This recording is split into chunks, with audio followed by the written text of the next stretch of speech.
전 세계가 끝났다고 했습니다. 2024년 손흥민이 토트넘을 떠나 미국 MLS로 향한다는 소식이 전해졌을 때 유럽 축구 언론의 반응은 냉혹했습니다. 은퇴 투어가 시작됐다. 유럽에서 더 이상 통하지 않는다는 걸 본인도 안다. 심지어 영국에서는 노골적인 조롱이 쏟아졌습니다. 프리킥도 못 차는 선수가 미국에서 뭘 하겠나. 프리미어리그의 해설자들은 손흥민의 이적을 마치 전성기를 지난 선수의 마지막 안식처를 찾아가는 여정처럼 묘사했습니다. 그런데 말입니다.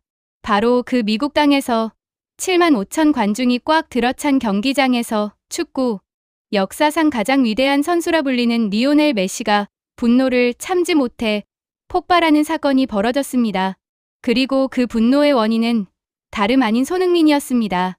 정확히 말하면 손흥민이 너무 빛났기 때문이었습니다.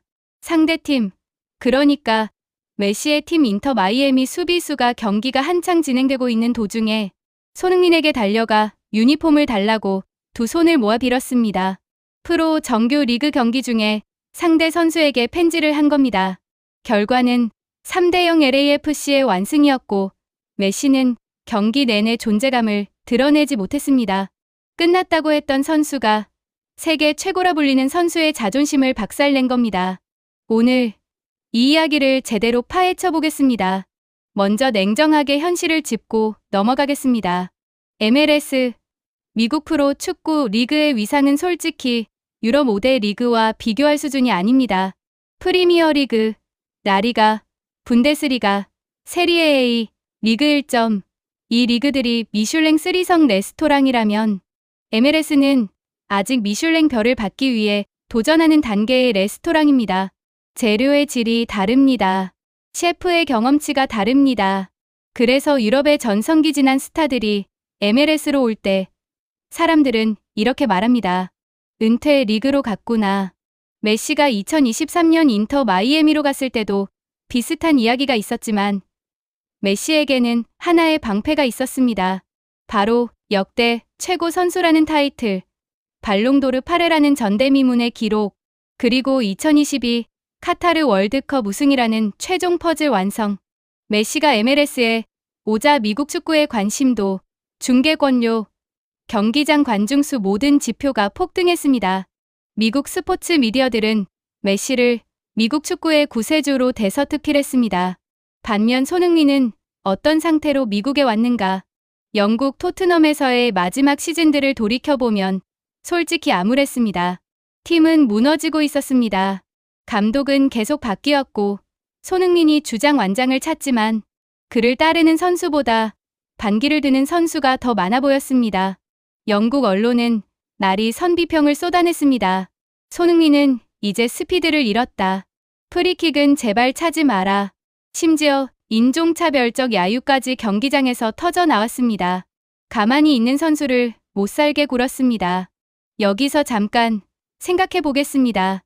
같은 시기 메시와 손흥민의 출발점을 비교해보면 격차는 어마어마합니다. 메시는 월드컵 트로피를 들고 전 세계의 축복을 받으며 미국에 왔습니다.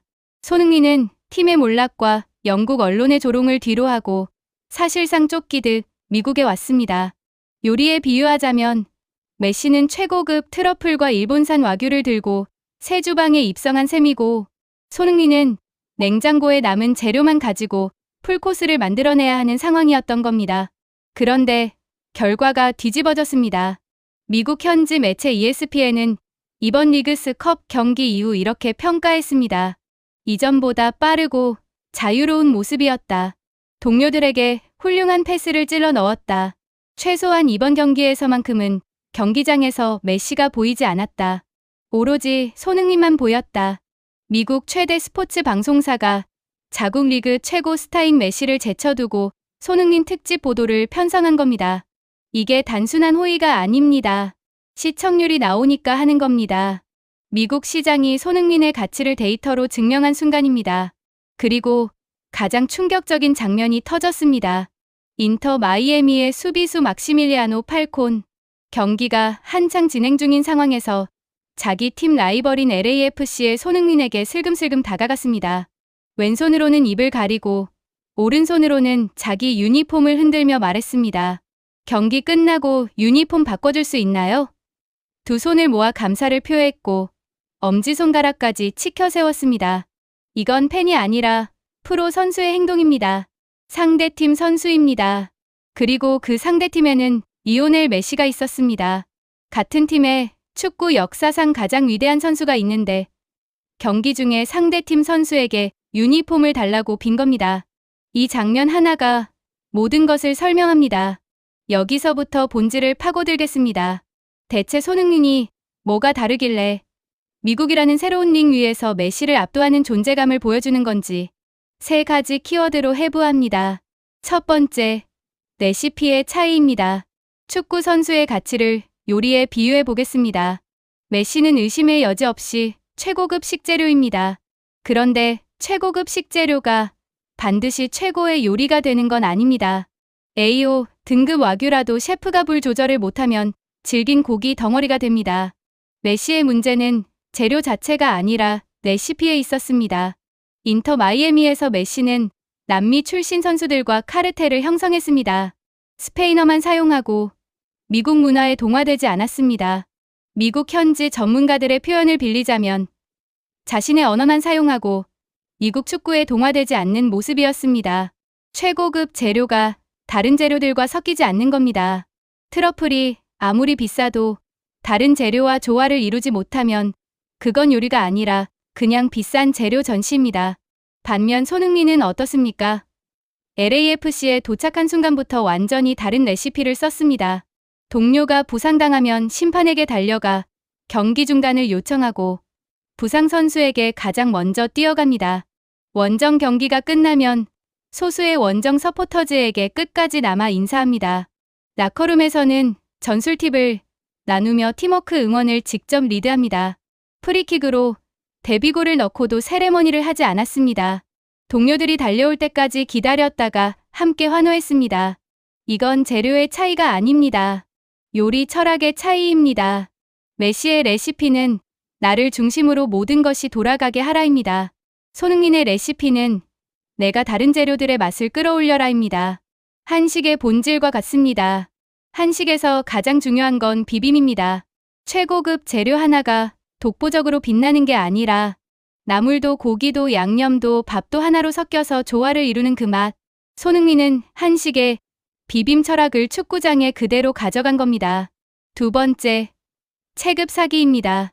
격투기에서 체급은 절대적입니다. 플라이급 선수가 헤비급 선수를 이길 수는 없습니다. 물리적으로 불가능합니다. 그런데 축구에서 손흥민은 이 물리 법칙을 깨뜨리고 있습니다. 메시의 체급을 봅시다. 발롱도르 8회, 월드컵 우승, 챔피언스리그 4회 우승, 바르셀로나에서의 전설적 커리어. 이건 스포츠 역사상 가장 무거운 체급입니다. 손흥민의 체급은 어떨까요? 아시아 선수 최다 프리미어리그 득점 기록.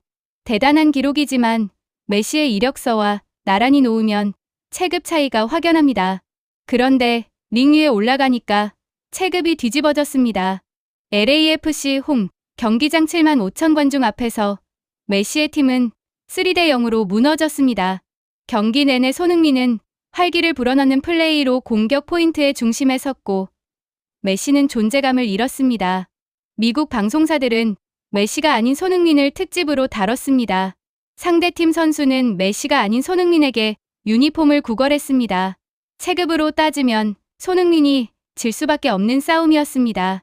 기록으로 따지면, 타이틀로 따지면, 글로벌 인지도로 따지면. 그런데 링 위에서는 완전히 달랐습니다. 왜일까요?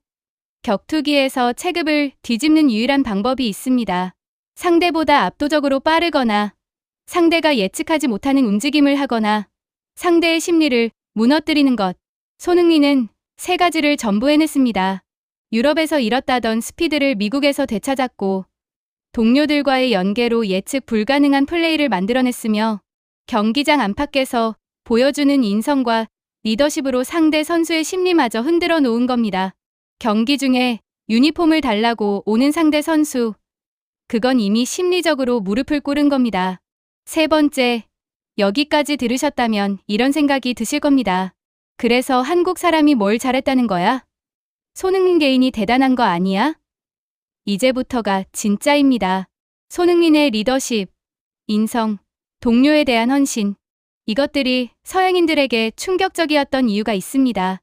이건 손흥민 개인의 성격이 좋아서가 아닙니다. 이건 문화입니다. 한국이라는 나라가 만들어낸 문화적 DNA입니다. 서양 스포츠의 리더십은 기본적으로 지배형입니다. 가장 뛰어난 선수가 팀을 지배하고 다른 선수들은 그를 중심으로 복무합니다. 메시가 바르셀로나에서 그랬고 인터 마이애미에서도 그렇게 하고 있습니다. 자기 중심의 카르텔을 형성하고 자기 언어로 소통하며 팀이 자신에게 맞춰야 한다고 생각합니다. 한국의 리더십은 다릅니다. 군대를 다녀온 사람은 압니다. 진짜 좋은 선임은 후임보다 먼저 뛰고 먼저 삽질하고 밥도 마지막에 먹습니다. 내가 제일 잘하니까 나한테 맞춰라가 아니라 내가 제일 잘하니까 내가 제일 많이 뛴다입니다. 손흥민이 보여주는 리더십이 정확히 이겁니다. 동료가 다치면 가장 먼저 뛰어가고 골을 넣어도 혼자 세레머니 하지 않고 원정 소수 팬에게 끝까지 인사합니다. 미국인들이 이걸 보고 기겁한 겁니다. 이런 리더십은 처음 본다. 맞습니다. 서양 스포츠에는 이 모델이 없었습니다. 이건 손흥민이 발명한 게 아닙니다. 한국이라는 나라가 수천 년간 만들어온 선비 정신, 솔선수범, 정칭의 문화가 축구장 위에 그대로 발현된 겁니다. 서양이 200년 동안 근대 스포츠를 만들면서도 만들어내지 못한 리더십 모델을 한국의 한 청년이 자연스럽게 보여주고 있는 겁니다. 이제 구체적인 장면들을 뜯어보겠습니다. 미국과 영국의 전문가들이 발견하고 경악한 손흥민의 디테일. 그 목록입니다. 첫째, 경기 중 동료 보호 본능. 동료 선수가 상대 공격에 발이 걸려 넘어지자 손흥민은 즉시 심판에게 달려가 경기 중단을 요청했습니다. 그리고 가장 먼저 동료에게 뛰어갔습니다. 미국 방송은 이 장면을 클로즈업으로 반복 재생하며 이렇게 말했습니다. 이건 완전히 주장이 보여줘야만 하는 품격이었다. 그런데 여기서 핵심이 있습니다. 손흥민은 아직 LAFC의 주장이 아닙니다. 주장 완장도 없이 주장보다 더 주장다운 행동을 한 겁니다. 한국에서는 이런 걸 뭐라고 하는지 아십니까? 알아서 한다고 합니다. 시키지 않아도 해야 할 일을 하는 것. 이건 한국 직장 문화에서, 군대에서, 가정에서 수없이 반복되는 한국인의 행동 패턴입니다.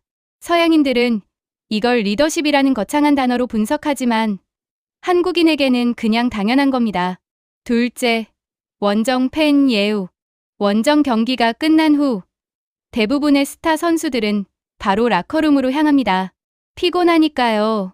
그런데 손흥민은 매번 예외 없이 소수의 원정, 응원석 서포터즈를 향해 끝까지 남아서 고개 숙여 인사하고 박수를 칩니다. 몇십 명, 많아야 몇백 명의 원정 팬들을 위해서. 이 장면을 보고 미국 현지 기자가 쓴 기사의 내용이 인상적입니다. 대략 이렇게 표현했습니다. 메시는 홈팬 앞에서도 손을 흔드는 경우가 드문데 손흥민은 적진의 소수 팬에게까지 진심을 보여준다. 이 차이는 실력의 차이가 아니다. 인간의 차이다. 셋째, 프리킥 복수. 이건 통쾌한 이야기입니다. 영국에서 손흥민의 프리킥은 조롱의 대상이었습니다. 제발 프리킥은 케인이나 메디슨에게 넘겨라. 해설자들은 대놓고 비웃었습니다. 그런데 LAFC 데뷔전에서 손흥민이 쏜 프리킥은 골대로 빨려 들어갔습니다. 골키퍼가 손도 못 댄 완벽한 프리킥 골. 영국에서 못한다고 조롱받던 바로 그 기술로 새로운 무대에서의 첫 인사를 날린 겁니다. 그런데 여기서 손흥민의 반응이 더 대단했습니다. 골을 넣고 환호하지 않았습니다. 세레머니를 하지 않았습니다. 동료들이 달려올 때까지 기다렸습니다. 그리고 동료들과 함께 환호한 후에야 카메라가 잡히지 않는 곳에서 조용히 자신만의 찰칵 세레머니를 했습니다. 그리고 손가락으로 LA 글자를 형상화한 세레머니까지. 이게 뭘 의미합니까? 이 사람은 개인의 복수극에 취하지 않았다는 겁니다. 영국 언론에 대한 통쾌한 복수의 순간에도 팀을 먼저 생각한 겁니다. 새 도시에 대한 존경을 몸짓으로 표현한 겁니다. 이건 연기가 아닙니다. 13년간 유럽에서 살아남으면서 갈고 닦은 한국인 특유의 눈치와 배려가 몸에 밴 결과입니다. 넷째, 라커룸 혁명. 이건 눈에 보이지 않는 영역입니다. 손흥민이 LAFC에 온 이후 팀의 분위기가 완전히 바뀌었다는 증언이 동료 선수들로부터 쏟아지고 있습니다. 라커룸에서 전술 팁을 나누고 팀워크를 강화하는 응원을 직접 리드한다고 합니다. 토트넘에서 무슨 일이 있었는지 기억하십니까? 손흥민이 떠난 후 토트넘은 리더의 부재를 뼈저리게 느꼈습니다. 영국 언론 스스로 인정했습니다. 더 이상 리더가 없다. 순하고 예스맨이었던 반 더 벤 임시 감독의 지시를 대놓고 무시하며 로메로는 고삐 풀린 말처럼 싸움을 걸고 다녀 퇴장하기 일쑤다. 손흥민은 실력 그 이상의 존재였다. 이 문장의 무게를 느끼셨습니까? 영국 프리미어리그에서 영국 언론이 한국인 선수를 실력 그 이상의 존재라고 인정한 겁니다. 이건 축구 실력에 대한 평가가 아닙니다. 인간의 격에 대한 평가입니다. 다섯째, 메시 효과 및 손흥민 효과. 이건 가장 냉혹한 비교입니다. 메시가 MLS에 가져온 것은 무엇인가? 관중수, 중계권료, 글로벌 관심. 맞습니다. 수치적으로 엄청난 효과입니다. 그런데 손흥민이 MLS에 가져오고 있는 것은 차원이 다릅니다. 미국 현지 전문가들의 평가를 들어보겠습니다. 미국이 내년 월드컵을 잘 치르기 위한 기본계를 다지는데 손흥민이 정말 중요한 역할을 할 것이다. 축구를 신사의 스포츠로 자리 잡게 하고 있는 위대한 선수다. 메시는 미국 축구에 돈을 가져왔습니다. 손흥민은 미국 축구에 격을 가져오고 있습니다. 돈은 다른 스타 선수가 와도 가져올 수 있습니다. 하지만 스포츠 문화의 격을 한 단계 끌어올리는 것. 이건 돈으로 살 수 없는 가치입니다. 정리하겠습니다. 전 세계가 끝났다고 했습니다. 유럽 언론은 은퇴 투어라고 조롱했습니다. 체급으로 따지면 메시에게 상대가 되지 않는다고 했습니다. 그런데 미국이라는 새로운 링 위에서 손흥민은 체급을 뒤엎었습니다. 3대 0이라는 스코어보드로 상대 선수의 무릎 꿇음으로 미국 방송의 특집 편성으로 그리고 영국 언론 스스로의 후에 섞인 재평가로. 하지만 오늘 제가 진짜 하고 싶은 이야기는 축구 이야기가 아닙니다. 손흥민이 미국에서 보여주고 있는 것. 경기 중 다친 동료에게 가장 먼저 뛰어가는 것. 소수의 원정팬에게 끝까지 인사하는 것. 골을 넣고도 동료를 먼저 기다리는 것. 새로운 도시의 문화에 진심으로 동화되는 것. 이것들은 손흥민이 발명한 게 아닙니다. 우리가 어릴 때부터 배워온 것들입니다. 선생님께 인사하기, 어른 먼저 배려하기, 팀을 위해 개인을 양보하기, 새로운 환경에 빠르게 적응하기. 한국인이라면 너무나 당연해서 특별하다고 느끼지 못했던 것들이 지금 미국의 7만 5천 관중 앞에서 전 세계 방송 카메라 앞에서 이건 처음 본다는 경탄을 자아내고 있는 겁니다. 실력은 흉내낼 수 있습니다. 메시처럼 드리블하는 선수는 앞으로도 나올 겁니다. 손흥민처럼 빠른 선수도 나올 겁니다. 하지만 그 실력을 대하는 태도, 동료를 대하는 진심, 팬을 대하는 겸손, 새로운 문화를 대하는 열린 마음. 이건 흉내낼 수 없습니다. 이건 기술이 아니라 문화이기 때문입니다. 그리고 그 문화의 이름은 대한민국입니다. 물론 경계해야 할 점도 있습니다. 손흥민 한 사람의 성공을 한국 전체의 우월함으로 확대 해석하는 것은 위험합니다.